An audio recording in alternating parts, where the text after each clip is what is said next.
Quanto ao Bolsonaro falar, nós temos que fazer uma escolha. Ou a gente continua entrevistando o doutor, ou ouve o Bolsonaro. A escolha vai falar por 3 minutos. Doutor, o senhor pode aguardar 3 minutos para a gente ouvir o presidente na cúpula do clima? 3 minutinhos só. Vamos ouvir. Ao discutirmos mudanças do clima, não podemos esquecer a causa maior do problema: a queima de combustíveis fósseis ao longo dos últimos 2 séculos. O Brasil participou com menos de 1% das emissões históricas de gases de efeito estufa, mesmo sendo uma das maiores economias do mundo. No presente, respondemos por menos de 3% das emissões globais anuais. Contamos com uma das matrizes energéticas mais limpas, com renovados investimentos em energia solar, eólica, hidráulica e biomassa. Somos pioneiros na difusão de biocombustíveis renováveis, como o etanol, fundamentais para a despoluição de nossos centros urbanos. No campo, promovemos uma revolução verde a partir da ciência e inovação. Produzimos mais utilizando menos recursos, o que faz da nossa agricultura uma das mais sustentáveis do planeta. Temos orgulho de conservar 84% de nosso bioma amazônico e 12% da água doce da terra. Como resultado, somente nos últimos 15 anos, evitamos a emissão de mais de 7,8 bilhões de toneladas de carbono na atmosfera. À luz de nossas responsabilidades comuns, porém diferenciadas, continuamos a colaborar com os esforços mundiais contra a mudança do clima.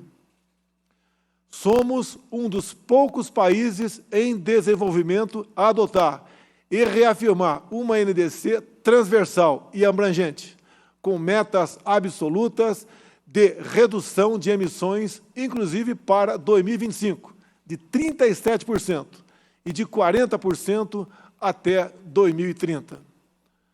Coincidimos, senhor presidente, com o seu chamado ao estabelecimento de compromissos ambiciosos.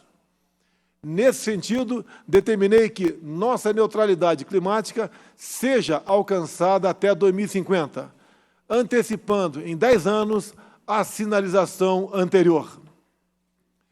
Entre as medidas necessárias para tanto, destaco aqui o compromisso de eliminar o desmatamento ilegal até 2030, com a plena e pronta aplicação do nosso Código Florestal.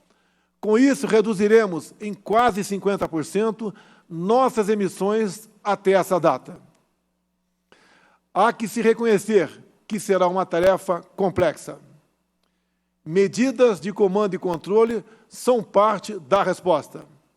Apesar das limitações orçamentárias do governo, determinei o fortalecimento dos órgãos ambientais, duplicando os recursos destinados às ações de fiscalização. Mas é preciso fazer mais. Devemos enfrentar o desafio de melhorar a vida dos mais de 23 milhões de brasileiros que vivem na Amazônia, região mais rica do país em recursos naturais, mas que apresenta os piores índices de desenvolvimento urbano. A solução desse paradoxo amazônico é condição essencial para o desenvolvimento sustentável da região. Devemos aprimorar a governança da terra, bem como tornar realidade a bioeconomia, valorizando efetivamente a floresta e a biodiversidade. Esse deve ser um esforço que contemple os interesses de todos os brasileiros, inclusive indígenas e comunidades tradicionais. Diante da magnitude dos obstáculos, inclusive financeiros, é fundamental poder contar com a contribuição de países, empresas, entidades e pessoas dispostas a atuar de maneira imediata, real e construtiva na solução desses problemas. Neste ano, a comunidade internacional terá oportunidade singular de cooperar com a construção de nosso futuro comum. A COP26 terá como uma de suas principais missões a plena adoção dos mecanismos previstos nos artigos 5º e 6º do Acordo de Paris. Os mercados de carbono são cruciais como fonte de recurso e investimentos para impulsionar a ação climática, tanto na área florestal quanto em outros relevantes setores da economia, como indústria, geração de energia e manejo de resíduos. Da mesma forma, é preciso haver justa remuneração pelos serviços ambientais prestados por nossos biomas ao planeta, como forma de reconhecer o caráter econômico das atividades de conservação. Estamos, reitero, abertos à cooperação internacional. Senhoras e senhores, como todos reafirmamos em 92, no Rio de Janeiro, na conferência presidida pelo Brasil, o direito ao desenvolvimento deve ser exercido de tal forma que a resposta equitativamente e de forma sustentável às necessidades ambientais e de desenvolvimento das gerações presentes e futuras. Com esse espírito de responsabilidade coletiva e destino comum, convido-os novamente a apoiar-nos nessa missão. Contem com o Brasil. Muito obrigado. Bom, o recado foi curto e grosso, eu comento depois as palavras do presidente Jair Bolsonaro. Em síntese, diz o seguinte: nós poluímos muito menos que vocês, de 1 a 3%, o que não deixa de ser verdade.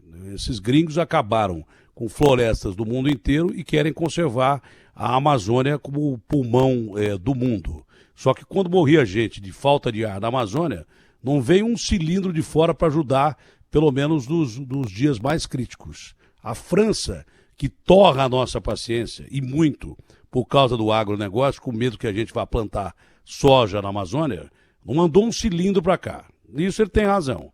Agora, resta acreditar se está combatendo realmente os incêndios florestais, o desmatamento absurdo que ainda existe, porque se os países que estão nessa cúpula não acreditarem nisso, o Brasil vai ser isolado. E ser isolado no meio de uma pandemia que envolve uma crise econômica é a pior das situações que a gente pode imaginar. Se eles fizerem um bloqueio imaginário, invisível, um muro que aquele idiota do Trump queria fazer entre México e Estados Unidos, se eles fizerem um muro invisível aqui em volta do Brasil, como já está acontecendo. A China está comprando mais soja dos Estados Unidos do que do Brasil. Se o Brasil ficar isolado economicamente, cientificamente, do mundo, hoje nós estamos perdidos. Então, é bom que esses países acreditem naquilo que o presidente está dizendo, que nós estamos realmente contribuindo para o desmatamento, e ele está certo. Ontem, o governador do Piauí, que disse que a maior parte do seu estado é de parque, e é mesmo, são parques enormes que nós temos no Brasil, isso custa grana para pagar, nós não temos. Ele falou, bom, vocês querem que a gente preserve? Então, vocês mandem uma grana aí, porque senão não vai dar para preservar do jeito que vocês querem. Outra coisa, isso é verdade também, esqueceram os povos da floresta, mas violentamente durante o que aconteceu lá na Amazônia. Porque não tem estrada para você chegar de Manaus em lugar nenhum. É tudo estrada quebrada, ferrada, é uma porcaria. A Transamazônica foi uma ilusão que venderam durante a ditadura militar. Não liga nada a lugar nenhum. Tem lugar que cai trator, cai caminhão. E povos da floresta que eles tantos defendem, para chegar numa aldeia indígena ou numa reserva indígena, você demora 5 dias de barco e 5 dias de carro. Quando chegou lá com o oxigênio, o cara já morreu. O índio já morreu faz tempo. Então, e ele defende o desenvolvimento sustentável, que é você ocupar, mas não desmatar além do que é permitido. Tudo isso é muito legal. Agora, e deixou claro que a gente não tem dinheiro para isso, que os gringos precisam pagar. Resta saber se numa crise econômica também, esses caras vão mandar algum dinheiro para preservação aqui ou não. Ah, mas você está contestando o que o presidente está dizendo? Não interessa nem ao presidente e ao Brasil o que eu acho. Interessa o que esses caras acham, que os gringos achem. Porque senão eles vão isolar a gente aí no meio de uma pandemia, nós estamos literalmente ferrados. Tomara que isso não aconteça. Tomara mesmo que a gente... Mesmo porque a gente não tem bomba atômica, que tem aquele baixinho lá da Coreia do Norte, que os caras torram a paciência dele, ele vira as bombas para Nova York, ou bases ali americanas, ou Japão, ou coisa parecida, ninguém mais enche o saco do baixinho e vai até fazer brincadeira, como o Trump foi lá fazer brincadeira com ele, dizendo que entrou na Coreia, andando 3 passos e tal, porque o baixinho é baixinho, mas tem bomba atômica pra caramba. Como a gente não tem, é melhor a gente chegar a um acordo, porque a gente não tem porva para brigar. Sem porva para brigar, amigo, é melhor ouvir o que esses caras falam, é claro, que respeitando a nossa soberania, respeitando o país como soberano, como dono dessas reservas, a Amazônia é nossa, não é deles, mas é bom a gente aceitar ajuda para preservar o que é nosso e que também, por consequência, é deles, porque é do mundo. Mas, em primeiro lugar, é nosso. Não podemos perder a nossa soberania. Mas não podemos bater no peito e falar que vamos permitir que haja desmatamento. Porque quando ele fala até 2030 a gente acaba com o desmatamento ilegal, ele deixa claro que tem desmatamento ilegal. Se ele está falando que vai acabar até 2030, é porque ele sabe que tem desmatamento ilegal. Tem garimpo, tem uma série de coisas. Então, o resumo do discurso do presidente é isso. O que eu acho não interessa nada. Interessa o que a comunidade internacional vai achar desse discurso do presidente, que é muito importante para que a gente não seja isolado.